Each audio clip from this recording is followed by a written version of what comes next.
You like that meat in your mouth? I do. Gosh, you guys are like trying to bring out my bitch. That's what we want. I know. Give it to us. Give us that bitch.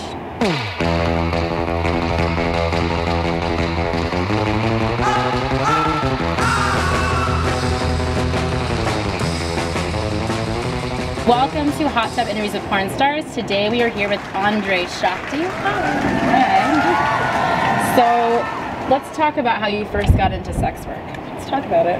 I was 18. It's like the quintessential small town stripper story. Went to college in the big city, which was Baltimore. It's not that big. And I answered a ad in the local city paper for exotic dancers at the Crazy Russian, which was on the outskirts of Baltimore. They were a Russian-owned and operated strip club, but I did get to pick up a lot of really dirty Russian working there, so that was very helpful. Can you tell us something dirty in Russian? As though we were in conversation with one another. Привет, как дела? Tu сиськи и писка красивая. What does that mean? It means your cunt and your tits are very fine. Crush you. Yeah. Oh, well, thank you so much. So you also did burlesque for a while. I did. That was my primary source of income from like age 18 to 22 was like stripping and burlesque. Like my kind of burlesque is like dressing up like a chimpanzee in a three-piece suit and stripping out of it. It's not like old school like da-da-da-da, like taking the glove off and like swinging the glove. Like that's right, not really my burlesque. Yeah, it's not really my style. So what's your favorite song to do burlesque or strip to? Oh God, that's a good one. I work a lot of bachelor and bachelorette parties, and Genuine's Pony is always #1 on my bachelorette party playlist, so I'm gonna do the Channing Tatum cop out with Pony. God, that movie, Magic Mike. I'm like, tell me more about how you feel about Magic Mike. God, Channing Tatum. I used to work at this tequila bar, and I actually was able to serve him tequila once, and that's really where the fascination grew. It was like, I gave him tequila.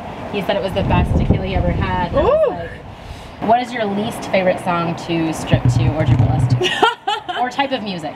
Well, I'm not a fan of country, and there was a strip club that I used to work at in Baltimore County after the Crazy Russian called the Millstream Inn, and the way their stage was set up is there was this long runway, a big cage at the end, and then a bunch of big televisions and over the bar.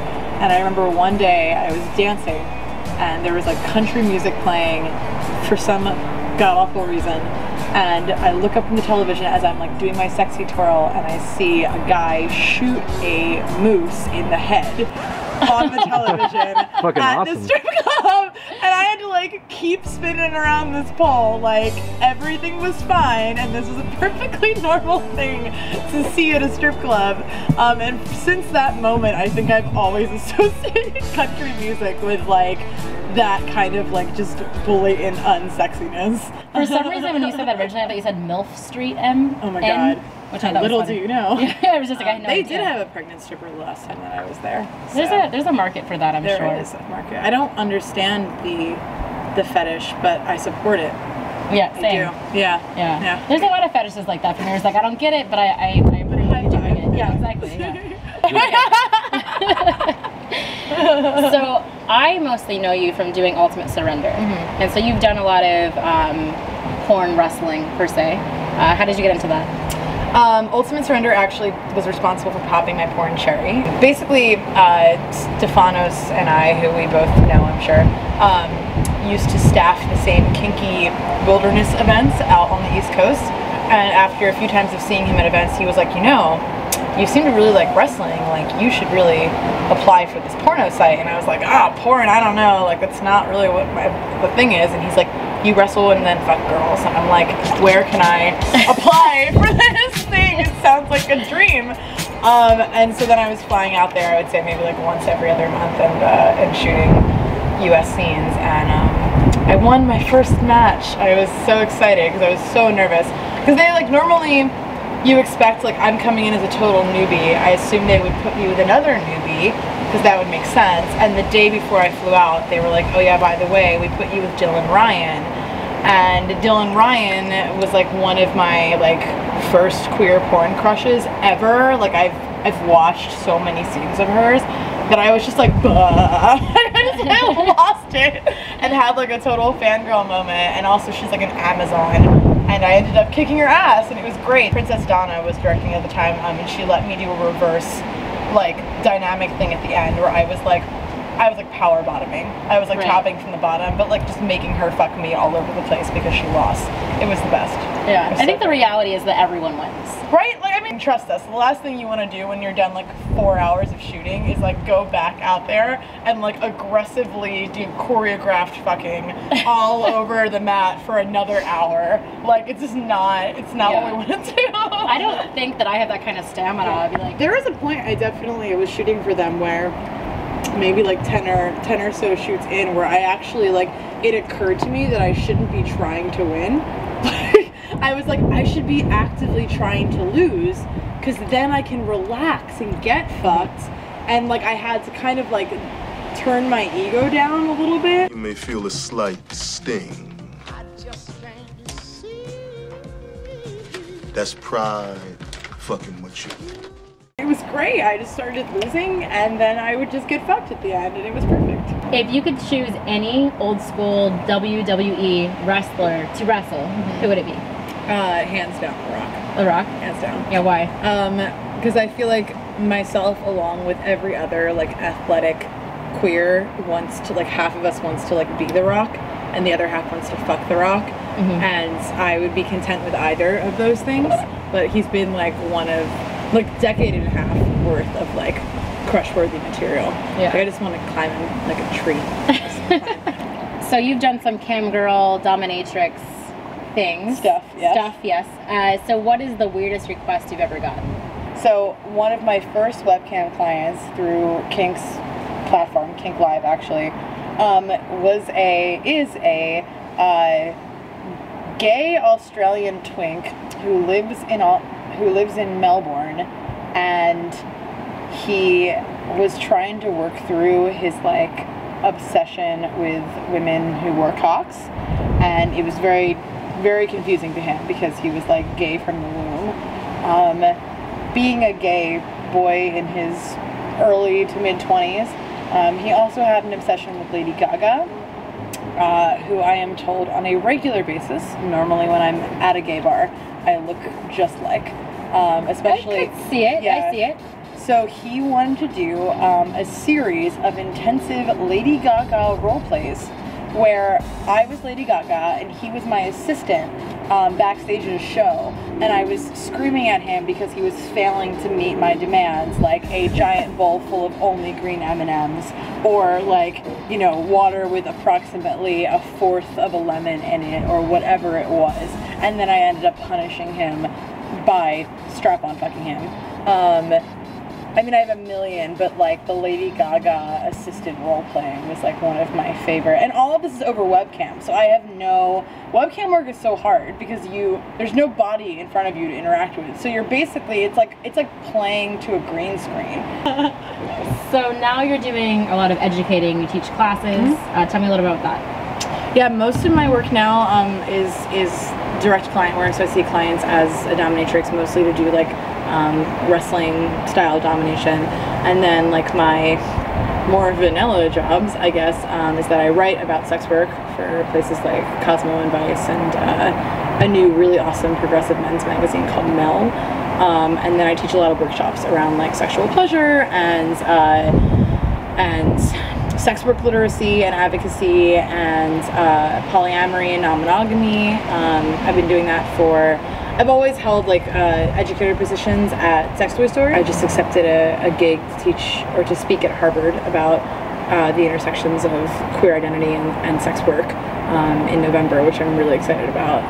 Very cool. Yeah, I'm like, it's almost like I want to call my mom and be like, look, Ma! What's your favorite class that you've taught? Oh, my fisting class, hands down. Yeah. Like, fisting and wrestling are like the bread and butter of my life. So if I can like teach anybody about fisting or wrestling at all, it makes me really happy.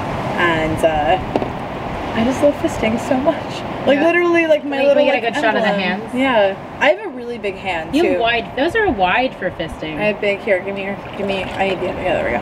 Yeah, I have really big hands. You do. I have the ideal small fist for fisting, and you have you have the goal, the dream. There have only been, there have been less than half a dozen people who've been able to take my hands. Yeah. Sebastian Keys is one of them. He's a magic asshole. If you haven't heard, it's a self-lubricating asshole. I've heard. I've heard rumors. Yeah. Working at King.com. Self-lubricating. It is. Wow. It's really incredible. I thought that was a myth. I didn't believe him. I'm not even gonna. I have no qualms about this. I was like, okay. Good to know. It's true. Noted. The stories are true. It's so bizarre, but it was really, really fun. Or the most interesting scene you've ever done? I would say that one that like has always stuck out in my head is before Mona Wales or myself were ever in porn, we worked at a domination house together in Oakland, and Mona and I, she's brilliant, and her and I would always take like the weirdos that came in that wanted to do like the really obscure stuff that the other girls were like, I don't want to do that. And there was this guy who came in one day who, I don't know what the fancy scientist word for it is, but he studied bugs for a living. And his fetish, he wanted a switch session, so he wanted to be like submissive for half of it and dominant for the other half. And he wanted us first to tie him down like railroad track, like Steinley Whiplash style, and pour bugs over him and torture him with bugs that he brought himself.